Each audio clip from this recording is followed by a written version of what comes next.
पत्रिका से इस समय जुड़ चुके हैं जबलपुर संभाग के कमिश्नर साहब चौधरी साहब। चौधरी साहब, आपका बहुत बहुत स्वागत है पत्रिका में। और आपका अनुभव बहुत लंबा रहा है, जबलपुर से जुड़ा हुआ अनुभव है। और कोरोना काल में एक बात मैं ये बताना चाहूँगा कि पत्रिका प्रशासन के साथ पूरी तरह से कंधे मिलाए हुए है, कदम से कदम मिलाए हुए है। जिस भी तरह का सहयोग प्रशासन को लगता है, पत्रिका हमेशा तैयार है। तो इस आश्वासन के साथ मैं आपसे जानना चाहूँगा कि आप वापस में हैं जबलपुर में और कोरोना के समय में हुए, तो आपका ये अनुभव, जो पुराना अनुभव है जबलपुर को लेके, और अब वाइड हो गया है, बड़ा हो गया है, पूरे संभाग को लेकर जो है आप इस समय प्रशासनिक व्यवस्थाएं देख रहे हैं, तो आपका वो अनुभव हम क्या उम्मीद करें कि किस तरह से लाभ हमें मिल रहा है या मिलने वाला है? जी बिल्कुल। देखिए, एक तो सबसे पहले मैं पत्रिका समूह को धन्यवाद देना चाहता हूं कि आप सभी जो है लाइव मेरे से संपर्क में हैं और हमारी आपके साथ वार्ता हो रही है और वार्ता की आपने सुविधा दी है। तो जैसा आपने कहा कि जबलपुर के में लंबा अनुभव है, तो वास्तव में ये सही है और उसी विश्वास के साथ में और उसी आस्था के साथ में, क्योंकि जबलपुर को एकदम हम अपनी कर्म भूमि मानते हैं। मतलब सेवा से हट करके यदि कहें तो ये जबलपुर हमारे लिए कर्म भूमि है और इससे हमको बड़ा एकदम एक तरह से लगाव है। जब यहाँ मतलब जैसे कोरोना का यदि कोई पॉजिटिव केस निकल जाता है तो मेरे मन में बड़ी वेदना होती है कि ये कोरोना का पेशेंट क्यों निकल गया और संक्रमण क्यों फैल रहा है। तो जिस दिन से हम आए हैं, एक तो हमने अपनी जो रणनीति है प्रशासन की तो टेक ओवर किया। उसी समय हमने ये कहा था कि सघन रूप से एक तो सर्वेक्षण को बढ़ा दिया जाए और जो सेंसिटिव लोग हैं उनका पता लगा करके, और जो सैंपलिंग है लोगों की, तो सैंपलिंग को हम में तेजी लाएं सैंपलिंग के काम में, उसका प्रयोगशाला में परीक्षण भी तेजी से कराएं। तो मैं इस बात से मुझे बड़ा खुशी है और अपने आप में एक सेटिस्फेक्शन है कि जब से हमने टेक ओवर किया है तो लगभग 4000 जो सैंपल हैं वो हो चुके हैं। 4000 से अधिक लोगों के जो सैंपल हैं वो हमने अभी कराए हैं और उनका सफलतापूर्वक परीक्षण करवाया है। इस काम को हम और ज्यादा बढ़ाना चाहते हैं। जो सघन बस्तियां हैं, इसी से जुड़ा हुआ मेरा एक सवाल था कि एक ये बात आती रही है कि प्रशासन जो है इस समय सैंपलिंग में कहीं पीछे है, क्योंकि आप बता ही रहे हैं कि सैंपलिंग को हमने बढ़ाया है और सैंपलिंग के साथ जो टेस्ट रिपोर्ट है उसमें काफी देर लग जा रही है। जैसे अभी 4-5 दिन बाद कुछ रिपोर्ट आई, तो इसमें कई बार ऐसे संक्रमित जो पॉजिटिव आते हैं और इस बीच में अगर उनका पता नहीं चलता है तो वो और कई लोगों को संक्रमित कर सकते हैं, तो ये खतरा बढ़ा हुआ महसूस होता है।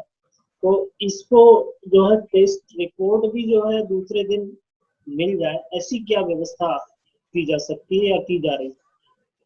नहीं, बिल्कुल जो पॉइंटेड आपने प्रश्न किया है वो सही किया है और उस पर हम काम भी इस समय कर रहे हैं, क्योंकि हम ये चाहते हैं कि जैसे आज सैंपल हो तो अगले दिन उसकी जो परीक्षण रिपोर्ट है वो प्राप्त हो जाए और डिले ना हो। तो अभी डिले इसलिए हो रहा था क्योंकि यहाँ की जो पहले क्षमता थी वो केवल 90 की थी। अब जब से उसकी मॉनिटरिंग हुई और कुछ एडिशनल उनको मैन पावर भी दिया और साथ में कुछ मशीन वगैरह वहाँ लगा करके आज आईसीएमआर की जो क्षमता है लगभग 250 तक पहुंच रही है। और एक और ये खुशी की बात है कि मेडिकल कॉलेज में लैब जो है वो शुरू हो रही है, इंस्टॉलेशन पूरा हो गया है। तो लगभग 150 जो परीक्षण है वो उसमें मेडिकल में होने लगेंगे अगले 2 से 3 दिन तक।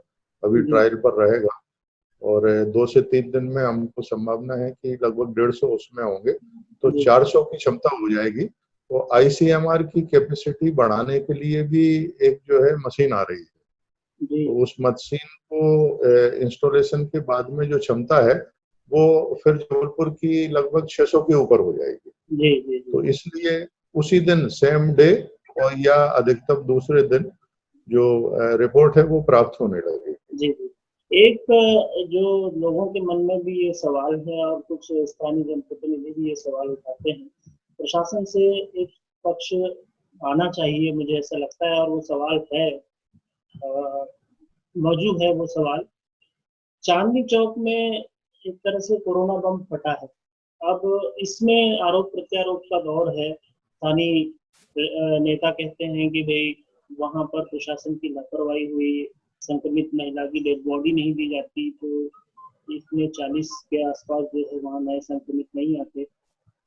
इसमें प्रशासन का अपना पक्ष है। तो वास्तव में क्या स्थिति है, हम आपसे जानना चाहेंगे। देखिए, जो ये चांदनी चौक का और आपका गोहलपुर का एरिया है, इस समय ये कोरोना एरिया जिसको कहें वो है ये। जी और वास्तव में ये चिंता का विषय भी है, हमारे लिए भी चिंता का विषय है, क्योंकि हमको सबसे ज्यादा चिंता उसी एरिया की लगती है, जी जी क्योंकि सघन आबादी का है और एक एक घर में 10 से 25 लोग रहते हैं। जहां तक ये प्रश्न है कि उस बस्ती में कोरोना कैसे आया, कहाँ से आया, लेकिन आया जरूर है। जी जी ये हम कह सकते हैं कि कोरोना कहीं से भी आया है। अब हो सकता है कि बाहर से कोई व्यक्ति आया हो जी और उस बस्ती में जिसने निवास किया और उसके बाद चला गया हो और वो संक्रमण वहाँ लोगों को, स्थानीय लोगों को हो गया, जी और उसके कारण से फिर अब दूसरों को हो रहा है, फिर तीसरे को हो रहा है। तो ये बात है। जी हम मतलब उस पर पॉइंट पर नहीं जाना चाहते हैं कि मतलब महिला से हुआ है या पुरुष से हुआ है या किसी से हुआ, जी लेकिन हम अभी इस समय पूरा फोकस किए हैं कि उस एरिया में जो है रोकथाम हो जाए जी और संक्रमण ना बढ़े। मतलब मैं आपके पत्रिका समूह के माध्यम से अपील करना चाहते हैं कि उस एरिया में सकारात्मक सोच बना करके जी। ये इस बात पर ज्यादा फोकस करें कि हम उस एरिया में कंट्रोल में आए, नहीं, हमारी कंट्रोल कर चिंता लें से उस एरिया जितनी थी साहब कि आगे कोई ये लापरवाही दोहराई न जाए, इसके लिए जो आप उच्च स्तर पर जो है कोई जो एक्शन होता है, अलर्ट एक्शन होता है, वो लिया जाना चाहिए, ऐसा महसूस होता है। नहीं, बिल्कुल। हमने देखिए वहाँ नगर निगम के जोन अधिकारियों से और वार्ड लेवल के लोगों से भी और स्थानीय लोगों से भी हमने ये कहा है कि वो हमको सलाह दें, ओपिनियन दें कि किस कारण से ये संक्रमण फैला है, और उस पर निश्चित रूप से हम आगे जो है एक्शन देंगे और कार्रवाई करेंगे। जी। अब ढील वाला लॉकडाउन शुरू हो चुका है, तो इसमें कहीं ऐसा नहीं हो कि ये जो लोग गलतियाँ करें, भीड़ में जाएँ और फिर से जो है ये भीड़ वाला लॉकडाउन कहीं भारी न पड़ जाए, ऐसी एक आशंका है लोगों के मन में कि भीड़ बढ़ेगी दुकानों में खरीदी के लिए। तो इसमें चूँकि आज देखा भी गया है, सुबह से जो है कई जगह बहुत ज़्यादा भीड़ देखने में आई। तो इसको लेके क्योंकि आप पूरा संभाग की भी आप बात कर सकते हैं कि इसमें एहतियातन क्या निर्देश हैं और आगे लॉकडाउन को कैसे सुनिश्चित कराया जाए? बिल्कुल, देखिए, जो लॉकडाउन का भारत सरकार ने गाइडलाइन बड़ी स्पष्ट रूप से जारी कर दी है, और उस गाइडलाइन को के अनुसार यदि हम इम्प्लीमेंटेशन करेंगे और हमारा जो प्रशासकीय मशीनरी है वो सावधानी से काम करेगी, तो मैं समझता हूँ कि कोरोना से बचा जा सकता है। जी, जी, जी। अब जहाँ तक रिलैक्सेशन की बात है, तो निश्चित रूप से जो बाहर से लोग आने वाले हैं, जैसे श्रमिक वर्ग है, विद्यार्थी वर्ग है, रोजगार पर बाहर लोग गए थे वो अपने घरों पर लौट रहे हैं, तो बड़ी संख्या में बाहर से लोगों का आना हो रहा है। मतलब इस एरिया में, महाकौशल में जी, मतलब बाहर से ही ज्यादा लोग आ रहे हैं। जी, यहाँ से जाने वाले कम हैं, लेकिन बाहर से आने वाले लगभग ज्यादा हैं। जी, हमने अपने डिवीजन की यदि बात करें तो लगभग 1.5 से 2 लाख लोगों का हमारे पास डाटा है, जो कि बाहर से लोग आएंगे अलग अलग जी, जिलों में। जी, जी। कहीं 25,000 आ रहे हैं, कहीं 15,000 आ रहे हैं, कहीं 45,000 आ रहे हैं। तो इस प्रकार से बालाघाट, छिंदवाड़ा, सिवनी, नरसिंहपुर, कटनी, डिंडोरी ऐसे इलाके हैं जहाँ बाहर से बड़ी संख्या में लोग आ रहे हैं। जी जी तो उसके लिए हमने स्पष्ट रूप से ये रखा है कि हर जिले के बॉर्डर पर चेक पोस्ट, और चेक पोस्ट पर जो है स्क्रीनिंग, और स्क्रीनिंग में यदि डाउटफुल लगता है तो फिर उनको क्वारंटाइन कराना, होम क्वारंटाइन कर, और उनको ये सलाह देना कि भाई घर से बाहर ना जाएं, 14 दिन तक, 15 दिन तक घर में ही रहेंगे। तो इस तरह की जो एक्शन है वो चल रहा है। और जो जिला मैं कहता हूं कि उसको अच्छे से स्क्रीनिंग करेगा, एक एक व्यक्ति को निगरानी में रखेगा कि कहाँ से व्यक्ति आया, तो एक तरह से मतलब वो कोरोना प्रोन एरिया से आ रहा है, जी जी महाराष्ट्र से या बाहर से, गुजरात से, तो निश्चित रूप से सावधानी रखना है। तो जो सावधानी रखेंगे वो जिले कोरोना मुक्त बने रहेंगे, जी और यदि सावधानी नहीं रखेंगे तो किसी भी समय खतरा हो सकता है। जी।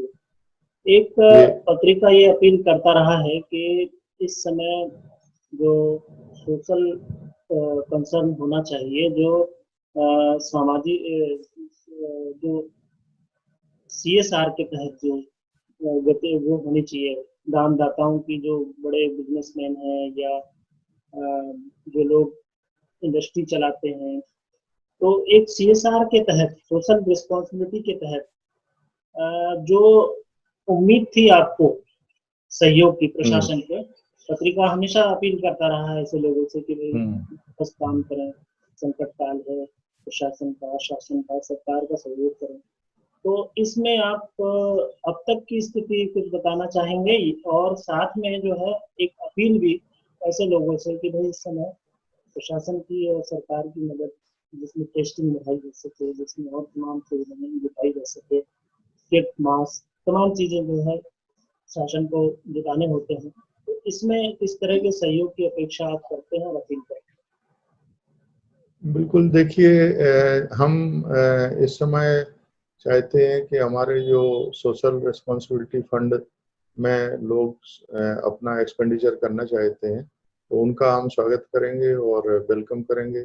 जो नीड है इस समय, जैसे कि कंटेनमेंट एरिया है, तो उन एरियाज में गरीबों के लिए मतलब राशन की व्यवस्था है, भोजन की है, मेडिसिन की है, इसमें सहयोग कर सकते हैं। जैसे मेडिकल में आज ही हमारी डीन से बात हुई, तो उन्होंने कहा कि जो पॉजिटिव डेथ वाली बॉडी होती है उसको भी हम मर्चुरी तक ले जाना पड़ता है और उससे संक्रमण फैल सकता है। तो इसलिए उसको अलग से एक फ्रीजर हो, एक फ्रीजर अलग से हो, जिसमें कि जो कोरोना वाले डेड बॉडी हैं उनको अलग से रखा जाए सुरक्षित तरीके से, तो उसकी भी जरूरत है। तो जो जरूरत है वो इसमें बहुत सारी पड़ती हैं। जिला प्रशासन, हमारे 8 जिलों के कलेक्टर्स हैं, और उनके माध्यम से उसकी प्रतिपूर्ति की जा सकती है। हैं? और अभी तक जो जबलपुर जिले के कलेक्टर को संसाधन रिसोर्सेज मिले हैं वो उनकी जानकारी में होंगे, उनसे आप पता लगा सकते हैं। जी जी जी लोगों ने भोजन भी बड़े मतलब उससे कराया है, अपने निजी खर्च करके लोगों ने सहयोग किया है। और जबलपुर में लोग सहयोग करते हैं, स्थानीय लोग जितनी क्षमता होती है उसमें समाज से भी सभी लोग करते हैं। जी तो अभी तक अच्छा सहयोग मिलता आया है, अभी भी मिल रहा है, जी आगे भी हमारी अपेक्षा है, क्योंकि ये लॉन्ग टर्म है। जी अब जबलपुर शहर तो ये रेड जोन एरिया में है, जी तो आगे अभी चलेगा जब तक हम कोरोना मुक्त न बना लें। जी जी लेकिन हम चाहते हैं कि ये शहर कोरोना मुक्त हो जाए, और इसमें सभी का सहयोग अपेक्षित रहेगा। उसमें मुख्य रूप से बात ये है कि इंटेंसिव तरीके से जो गोहलपुर और चांदनी चौक का एरिया है, तो इस एरिया में घर घर जाकर के इस बात का पता लगाना जरूरी है कि किसी घर में जो है कोई बीमार तो नहीं है, जी जी या कोरोना के लक्षण तो नहीं है। जी और यदि कोरोना के लक्षण है तो उनका टेस्ट हो जाए, वहां से उस घर से वो मरीज बाहर निकल आए, जी और उसका सैंपलिंग होकर के उसका उपचार हो जाए और वो कोरोना से फ्री हो जाएगा। जी इस जी। बात की ज्यादा जरूरत है। आखिर में मैं एक सवाल और करना चाहूँगा कि आपके पूरे संभाग में और जबलपुर में कोरोना की मौजूदा स्थिति, वर्तमान स्थिति, क्या कम्युनिटी ट्रांसफॉर्मेशन की पोजीशन कही जाएगी जबलपुर में और बाकी जगह क्या है, तो एक आप प्रशासन क्या मानता है इस पूरी स्थिति को और उसके लिए क्या निर्देश है प्रशासन? इस समय जो हमने पूरे डिवीजन का जो रिव्यू किया है, तो उसमें हमारा जैसे कि हमारा बालाघाट जिला है, नरसिंहपुर जिला है, सिवनी जिला है, ये सभी ग्रीन एरिया है। छिंदवाड़ा है तो वो ऑरेंज में है, वहाँ 4-5 केस निकले हैं, लेकिन वो कंट्रोल्ड है, जिसको कहा जा सकता है कि कंट्रोल्ड है। डिंडोरी में 1 केस है, वो कंट्रोल्ड है। कटनी में एकमात्र केस है, वो भी कंट्रोल्ड है। तो इस तरह से जो कंट्रोल्ड जिले हैं, उसमें हमारा अगला लक्ष्य है कि अगले 10 दिन में इन जिलों को हम कोरोना मुक्त करा लें और डी नोटिफाई कर दें कि इनमें कहीं कोरोना नहीं है। अब केवल जबलपुर हेडक्वार्टर की बात है कि जबलपुर हेडक्वार्टर को कैसे कोरोना मुक्त कराया जाए, तो इसमें जिला प्रशासन पूरी निष्ठा के साथ में और पूरी टीम के साथ में जुटा हुआ है। नजर है एक एक चीज पर, और अभी हाल ही में जो रिलैक्सेशन हुए उसका कोई एडवर्स असर हमारे इस पर जबलपुर शहर पर ना पड़े और संक्रमण ना फैले, इस बात को भी हम लोग ध्यान में रखेंगे। जहाँ जरूरत है वहाँ एक्शन लिए जाएंगे, जहाँ किसी चीज को रोकना है तो उसको रोका भी जाएगा, और जो भी संभव है वो सब चीजें की जाएंगी। स्थानीय जन सहयोग जरूरी है, और एक माहौल जो इस समय घर में रहने का है, वो आगे इन जबलपुर शहर को रखना होगा। जबलपुर शहर की जनता से और नागरिकों से मैं अपील करना चाहता हूँ कि आपको घरों में अभी रहना होगा, और आप यदि घर में बने रहे तो निश्चित रूप से ये कोरोना मुक्त शहर हो जाएगा। जी जी, पत्रिका भी आपके सिर में सिर मिलाते हुए कहेगा कि आप सुरक्षित रहें। लोगों से अपील है कि भाई वो बहुत जरूरी काम के लिए ही बाहर निकले। तो आपका बहुत बहुत धन्यवाद कमिश्नर साहब, चौधरी साहब, आप पत्रिका से जुड़े और आपने समय दिया। आभार, बहुत बहुत धन्यवाद।